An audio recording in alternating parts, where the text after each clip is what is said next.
Welcome back to the channel, dear friends. It's a true honor to have you here again as we journey deeper into the timeless teachings of Buddhism. Today, we are going to talk about a concept that touches every corner of our lives, whether we are aware of it or not: impermanence. This isn't just a spiritual idea, it's the pulse of the universe, the rhythm of life, the heartbeat of every moment. And understanding it may be the single most liberating realization you'll ever have. Impermanence means everything changes. The joy you feel today, the sorrow you knew yesterday, the certainty you cling to now, they are all passing clouds. But in this truth lies a gift, the ability to let go, to find peace, and to live fully in the moment. So if you've ever struggled with change, feared loss, or tried to hold on too tightly to people, roles, or identities, this video is for you. Let's begin with a story. Imagine a man named Ren, who had spent his entire life building what he thought was a perfect world, a stable job, a loving family, a beautiful home. But life, as it often does, brought a storm. Within a single year, Ren lost his job due to economic downsizing, saw his marriage crumble under the weight of unspoken tensions, and was forced to sell his home to pay off debts. Everything he once defined himself by was gone. In despair, he wandered into a temple. It wasn't planned, he just happened to be walking by, desperate for silence, and felt drawn in by the scent of incense and the sound of chanting. He sat there, unsure of what to do, until an elderly monk approached and sat beside him. "You look like someone who has lost everything," the monk said softly. Ren nodded, tears in his eyes. "And now," the monk continued, "you are ready to see what you truly have." That was the beginning of Ren's encounter with impermanence, not as a curse, but as a teacher.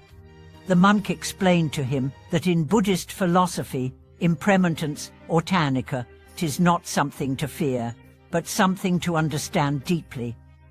Everything that arises will pass.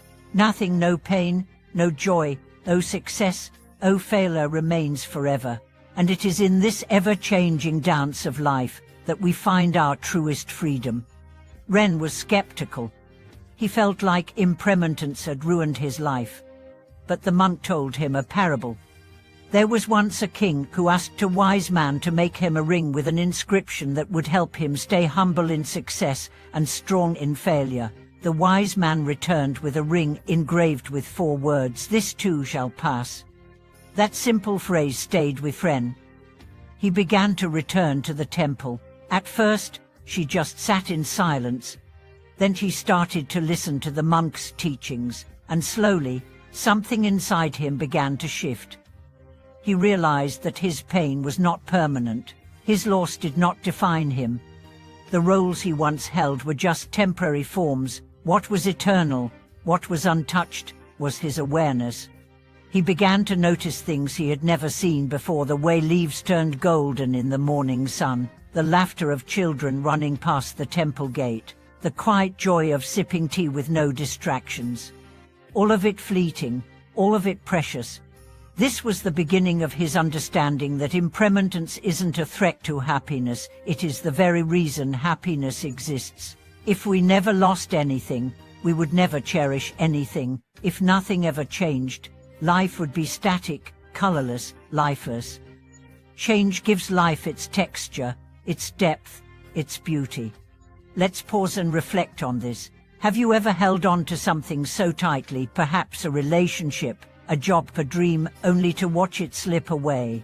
That loss, though painful, made you stronger, didn't it? It broke you open, and in that breaking, something new was born. That is the teaching of impermanence at work. In Buddhism, impermanence is not only about loss, it's also about possibility. Because things change, we are never stuck. No matter how heavy your grief is today, it will shift. No matter how deep your anxiety is, it will soften. This is not wishful thinking, it is reality. Ren began to write down moments each day that reminded him of this truth. A flower blooming, a raindrop falling, a smile fading, a candle flickering out. He called it his Impermanence diary, and through this daily practice, he began to see not just the sorrow in impermanence, but the wonder. He realized that even his thoughts were impermanent. That voice in his head that told him he was a failure, gone the next day. That fear that he would never recover, faded like the morning mist. He began to understand that clinging to any thought, any feeling, was like trying to hold onto water. The tighter you grip, the more it slips away. This brought him to mindfulness, the practice of simply being present, because when you stop chasing permanence and begin to embrace each moment for what it is, you become free.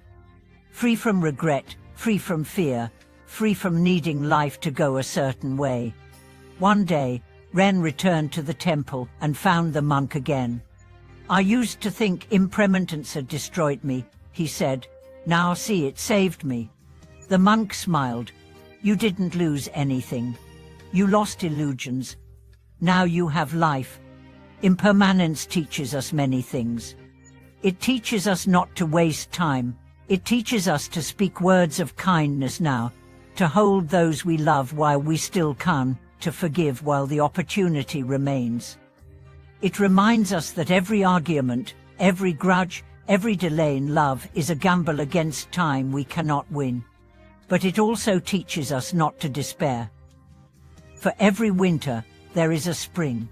For every night, there is a dawn. For every ending, a beginning. Because everything is impermanent, we are never truly trapped. There is always the chance to start again. Think about your own life.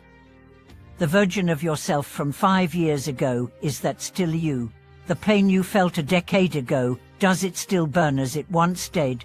The people who once broke your heart, do they still hold that power over you? Likely not, because you, like everything else, have changed. The Buddha once said, "All compounded things are subject to decay. Strive on with diligence." This was his final teaching, not because it was bleak, but because it was real. Knowing that life is impermanent doesn't make it sad, it makes it urgent. It makes it meaningful. So what can you do to live this truth? Begin by observing the changes around you, not with fear, but with reverence. Watch the seasons, the faces of loved ones, the shifting light in your room as the day passes. Notice your moods, your breath, your heartbeat. Everything is moving. Everything is alive. Everything is now. Then, let go of trying to control what cannot be controlled. Let go of the need for life to be a certain way. Let go of the belief that you'll be happy only when things stop changing. Let go of the illusion of forever. Instead, embrace now, live fully, love deeply, forgive quickly, laugh often, cry freely, be present. Ren's life didn't become perfect, but it became real. He found a new job, not the one he once dreamed of, but one that allowed him to serve others. He reconnected with his children, not through grand gestures, but through quiet, consistent presence. He never remarried, but he found joy in solitude, in nature, in the simple miracle of breathing. And above his small altar at home, he placed a single stone engraved with the words, "This too shall pass," because that is the truth. This too shall pass. Your joy will pass, your sorrow will pass, but the awareness that watches it all, the quiet, open space within you that does not pass. That is your true refuge. Thank you so much for watching this video. I hope the story of impermanence has given you a new lens through which to see your own life. If you've experienced moments where impermanence has transformed your understanding or your heart, please share your story in the comments. Don't forget to like, subscribe, and share this message with anyone who may be struggling with change. Until next time, may you walk with grace through every change, and may peace find you in the midst of impermanence.